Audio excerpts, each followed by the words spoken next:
Yeah, he's kind of nervous.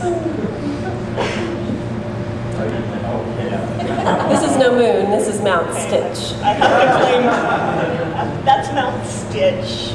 But that's a natural formation in my bedroom, and actually that's old. It's somewhat, actually a lot bigger now.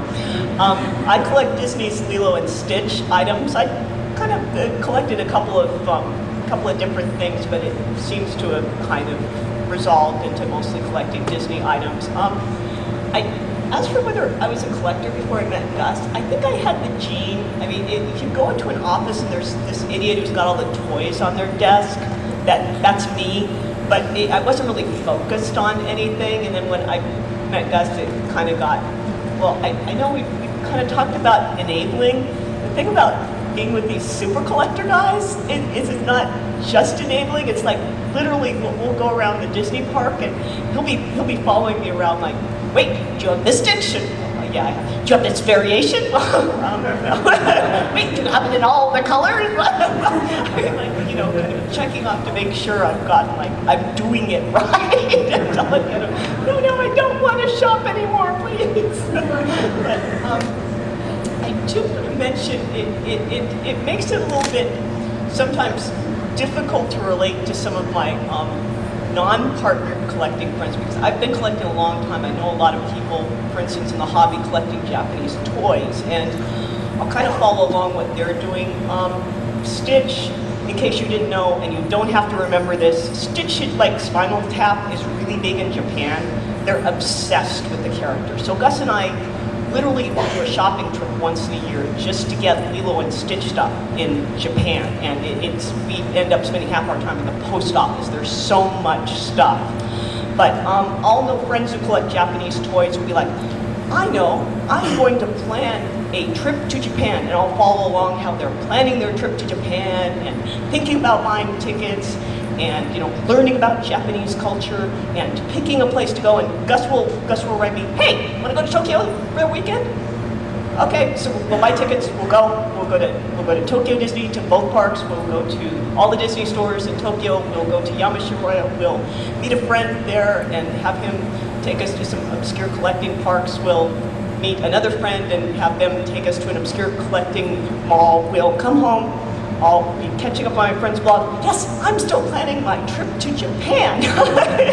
Today I thought about buying tickets, and I'm like, oh boy, I can't tell them I've already kind of been and gone and done and got like a lot more stuff for my collection. And I know it's not a competition, but it sometimes kind of feels that way. But anyway, our life is like a lot of other collectors, only it seems to be kind of at this hyper speed pace. No, I've spent 8 hours in Dallas before for exclusive, so, you know, that's one of the fun things. All my married friends with children probably think we're odd because we've gone places that we are odd. We're unique, we're not odd. Speak for yourselves.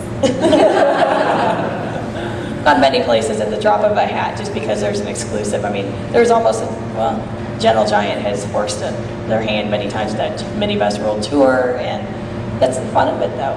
I never know where I'm going to be on a Saturday or Sunday morning, and who knows what he's going to say, what we're going to do. Before I met Duncan, I collected sheep just because I thought they were cute.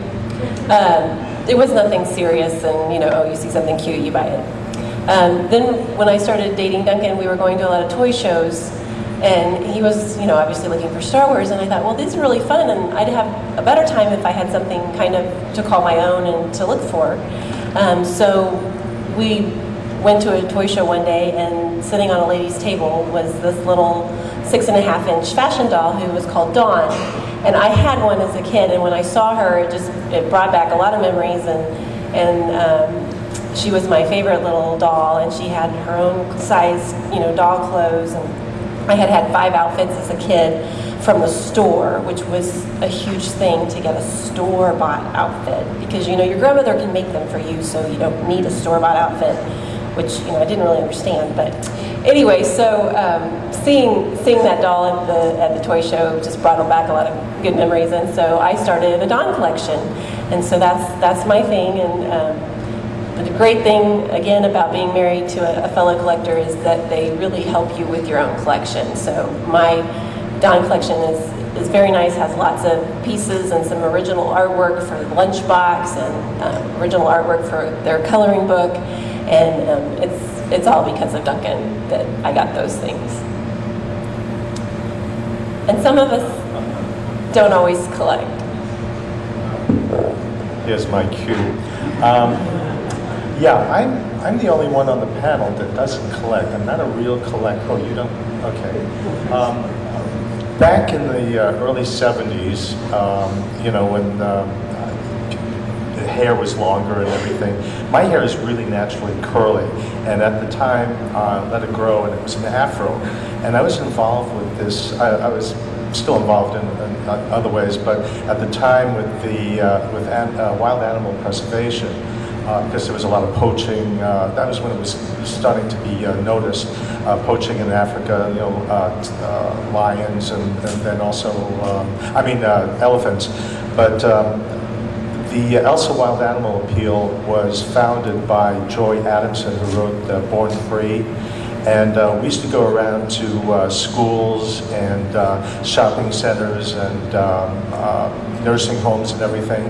And what we have, the actress Tippi Hedren from The Birds, she still has this big cat collection. I don't want to say it that way, but she rescues cats. She just got Michael Jackson's tigers because they were, you know, they were going to be either put to sleep or whatever.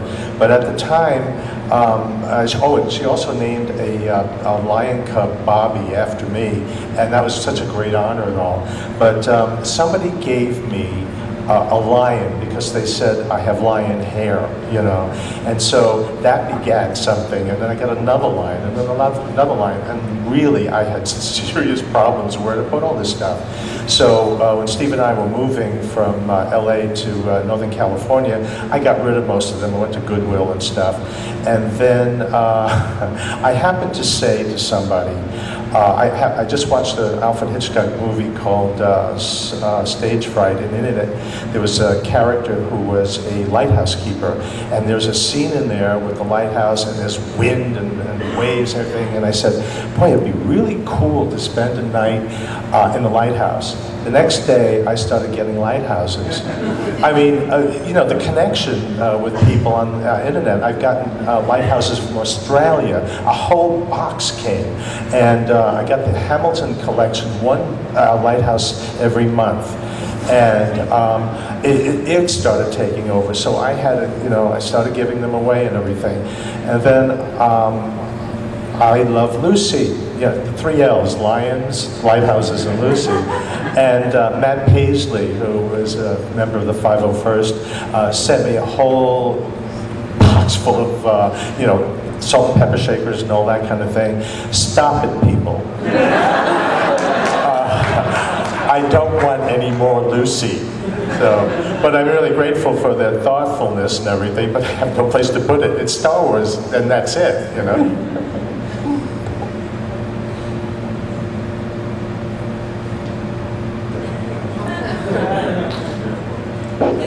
Our picture on the way to storage.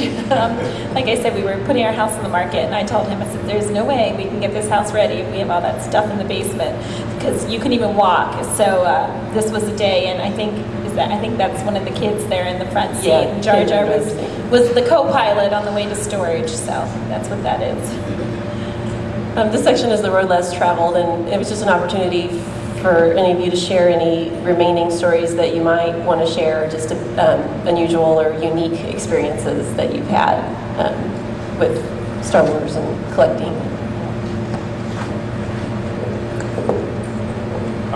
Steve collected, he was just on Sirius radio, and this reminded me, what he collects is very eclectic, as you probably know, but his 2 favorite categories are fan-made.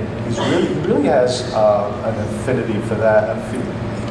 When I say that he loves the fans, he is one, and he's a collector, and you're collectors, so you have a lot in common. So he really has something in common with you. And the 501st, I mean, I think those guys are heroes. I really love them, and he collects a lot of those things. And whatever he collects is fine with me. I think that's a great passion. It's one that I don't share. I have my own passions. I'm a playwright, and the theater is my love. But there are some times when you really have to put your foot down. We were at some Star Wars show or something, and Steve really had 30 seconds of thought about one thing that he was thinking of buying. That was a portrait of Chewbacca made by a barber from the hair he collected from the floor. Now I said, no way am I going to carry that, you know. But the best part was there was a companion piece, and that was an E.T. So can you imagine that there was two of the ugliest things I've ever had, but somebody owns those two pieces, so we don't. Lots of interesting stories over the years. It's kind of funny when you tell people your husband collects Star Wars. And I'll never forget, my next door neighbor came over, and somehow it got brought up, and she goes, I thought he was so normal. And he took such offense to that, but it was just funny because, you know, it's like the secret hidden identity he has. But just for instance, it's also very convenient for certain things. I'm a school teacher, and I had a little boy this year who was autistic, and he loves Star Wars. I mean, just anything Star Wars. And I was making some things and trying to come up with some ideas for him, and I was looking for basic worksheets on Star Wars. And, you know, your husband's a collector. He goes, oh yeah, I can help you with that. And he goes down to the basement, comes up with like 6 or 7 workbooks, things that I could use to help this little guy in school. So, you know, things like that are cool. There's also, you know, the stories when you're walking through the Home Depot parking lot and he doesn't have that Burger King cup yet in the cart that's been drank by somebody else. And that's where you have to put the foot down and say, I'm not dealing with this. Do what you need to do in your own time. So, we have a lot of rules about the collecting the food packaging because I refuse to live with critters and vermin. And we just like 2 weeks ago, we were cleaning up our basement, and a friend of ours was helping us, and he found unopened dark chocolate M&Ms from Revenge of the Sith. And I was trying to get him to eat them, and he wouldn't eat them. So I have strict rules about that. That's worse than anything my husband's done, I think. But we have had some misadventures that are actually quite amusing. One of them, we've dabbled in video games. We have one video game that we drove a box truck from Illinois all the way down to the foothills of the Smoky Mountains to pick up this arcade game. And that was an adventure. If you've ever driven a box truck on the mountains up in Monteagle, oh my gosh, it's horrible. It's so terrifying. And then to have the video game in the back wobbling and wondering if it's going to be in pieces when you get home. But we bought a pod racer video game a number of years ago when we lived in a townhome. It's just after we got married. So we put it right in the living room because everyone gets a pod racer in the living room, right?